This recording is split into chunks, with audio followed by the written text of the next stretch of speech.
Hi again, and welcome to Art with Mr. O. I got a little slightly different format here. We're going to talk about perspective now. So I'm going to we're going to start with 1-point perspective, and I'm going to just show you some things that should explain it on the desk down here. So be patient with me while I get the camera pointed in the right direction. So you're going to get a worksheet that looks something like this, and I'm just going to kind of walk you through these steps. This is a step-by-step worksheet on how to do 1-point perspective boxes, and I just want to explain what 1-point perspective is. We know that if we look off into the distance and we see we see a line that between the ground and the sky, that's the horizon line, and that the farther things are from us, the smaller they are, or the smaller they seem. If we look at this box, this is my son's pencil sharpener. If we were looking straight at the end of this, if our face was right here looking at this, we would just see the end of it. We wouldn't be able to see the top or either side or the bottom because we'd be looking straight at it. The top would be above our eye level, the bottom would be below our eye level, and we wouldn't be able to see around either side.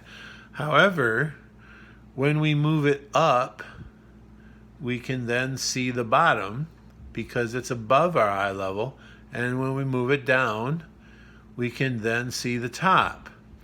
The same is true about side to side. If we move it over this way, we can see one side. If we move it over this way, we can see the other side. If we move it down and over, we can see the top and the side. If we move it up and over, we can see the bottom and that side. And the same is true over here. We see the bottom and the side and the top and the side. So if we want things to look like they are in realistic perspective, we have a couple rules, and we need to know how to draw those things in that perspective. So that's what we're going to show you today in this video. And it does involve using a straight edge. Now this straight edge is a little bit bigger than what I need. I may go back to my paint stick here in a moment. So the first thing we're going to do, and I'm gonna use the pencil, and you're probably going to want to make lines fairly lightly until you're certain that that's where you want them. I'm going to make a line from side to side on the paper horizontally, and that is the horizon line. So that represents this is land, this is sky. If there was a person way far away, they'd be very small. And we covered this if you watched the video on figure drawing, the second cartoon body video, we showed something similar to this. So let's draw boxes in 1-point perspective. 1-point perspective simply means that this face, this side, the front of the box is what's closest to us. And you'll see how that kind of works into to what we're doing here. So I'm just going to use this short straight edge. You can use a ruler if you want. And I'm going to kind of go over to the side, and I'm going to look at the edges of the paper and make sure that this ruler is going straight up and down. And I'm going to make one edge of the front of the box. Then I'm going to move the ruler over and keeping the line straight up and down. Hopefully the ruler doesn't move. I'm going to make a second line. Then I'm going to put the straight edge, I should call it a straight edge and not a ruler, horizontal. Now notice it's parallel with this horizon line. And I'm just going to draw it across these two lines. Now I might not have those lines exactly the same height, but I'm still going to draw that line horizontal. I'm looking at my straight edge here, and I'm going to try to keep it horizontal. I don't want it to be slanted one way or the other. So I kind of look at the horizon line and I try to kind of make it look like it's horizontal. And then I'm going to draw a line across the two vertical lines again. Now, so I've drawn, I can clean up my corners a little bit, any excess lines. So I've drawn two vertical lines and two horizontal lines. Now, again, this is why you might want to draw them lightly when you first draw them. So now I take all of these corners, these four corners, and I draw them back to a single vanishing point, which I haven't put yet. I'm going to put one right in the middle, just one vanishing point for this entire drawing, right there. And I just make it big enough where I can easily see it, but not so big that somebody says, hey, there's a fly on your paper or something like that. So now, each of these corners goes back to that unless the line that it would create would pass through this side. So I'm going to line up my straight edge with this corner and the vanishing point and draw it down to the vanishing point. I'm doing it kind of lightly.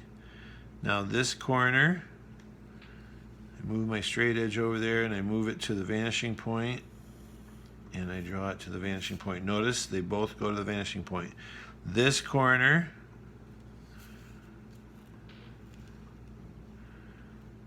and again to the vanishing point. I do it kind of lightly. Now this corner, if I were to draw that to the vanishing point, it would pass through that first shape that we made, so I don't draw that.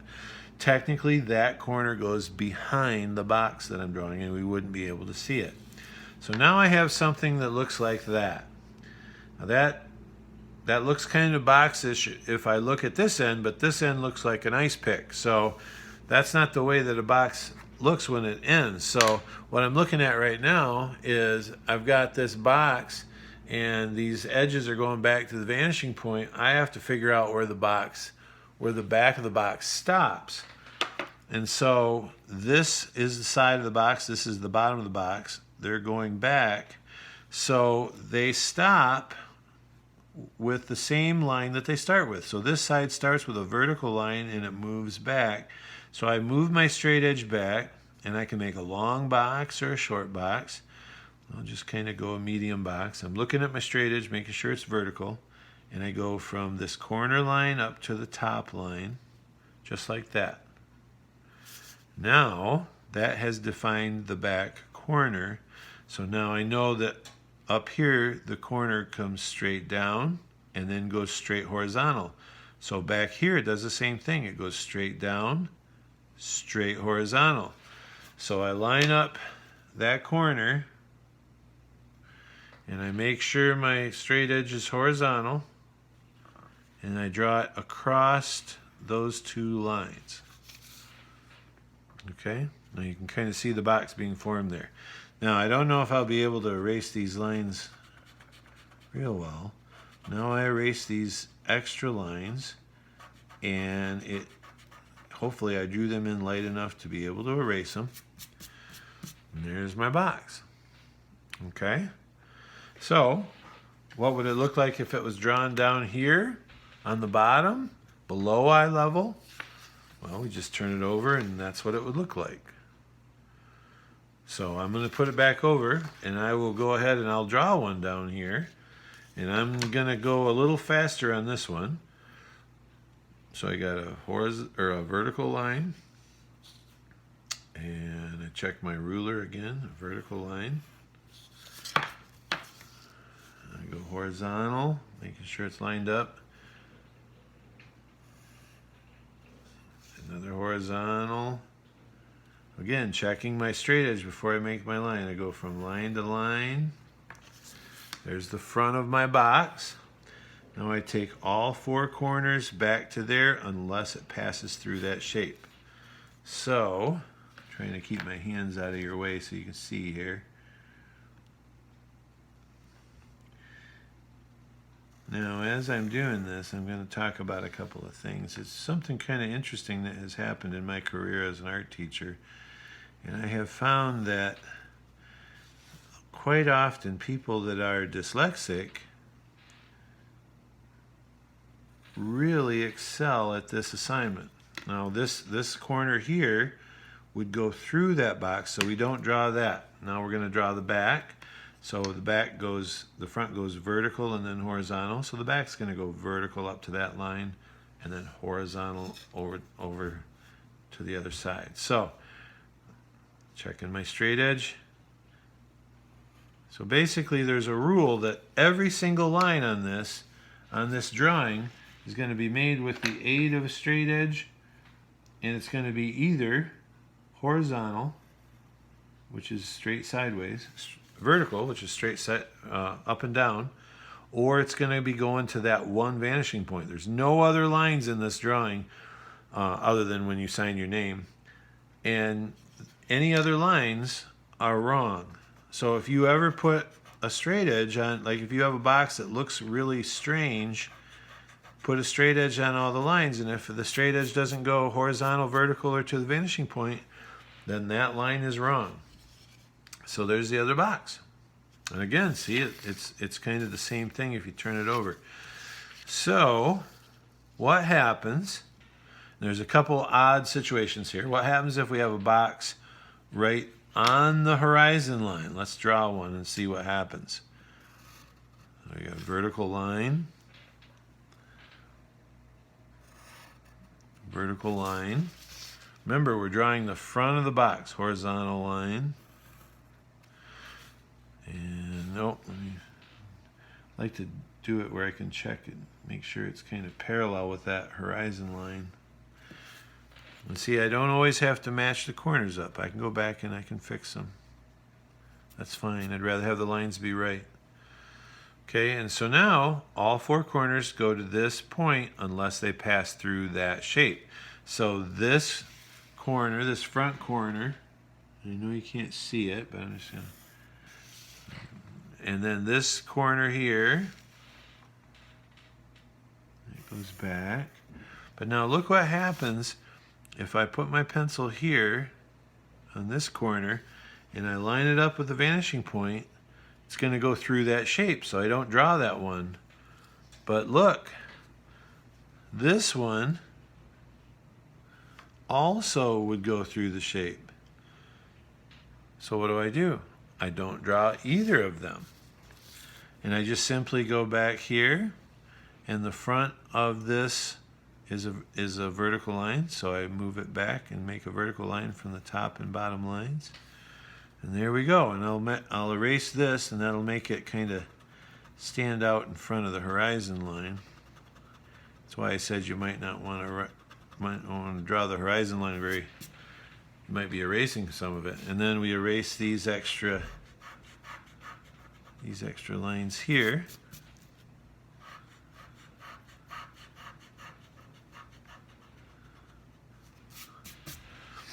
And there you go. Now, the reason for that is what has happened is the box is right at eye level, so you can't see the top or the bottom, but it's over here. Okay, now I know you guys can see a little bit of that, but you can't actually see the bottom face of this. And so that's correct. That's what that would look like. And again, if you want to see what one over here would look like, you just turn your paper, and that's what it would look like, just like that. Okay, so you're going to do 20 of these boxes, and remember the worksheet is here to kind of help you out. You can see that it did the same thing. First, let's see, we start step 1, horizon lines. Step 2, step 2 is right here. Make the small dot. Step 3, make the front shapes. Step 4, draw the lines back to the vanishing point.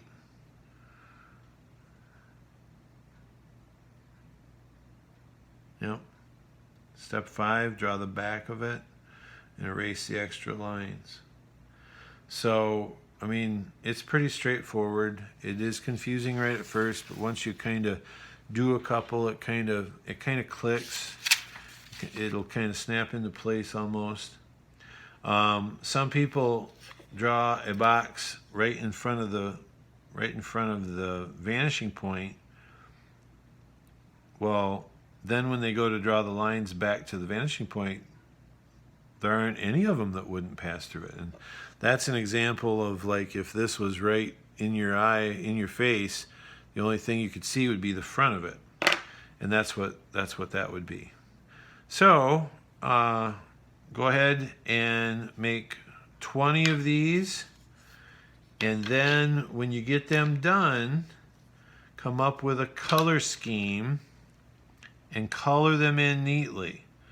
So for example, all of the possible sides that we could see the top, we can see the front, we can see the left side, we can see the right side over here, and we can see the bottom.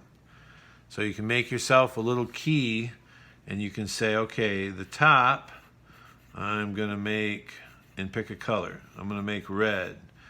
And the bottom, now the bottom is usually in the darkest shadow, so maybe I'm going to make that black.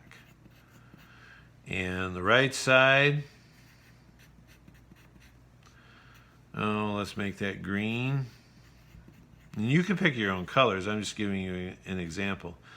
And the left side, oh, let's make that orange.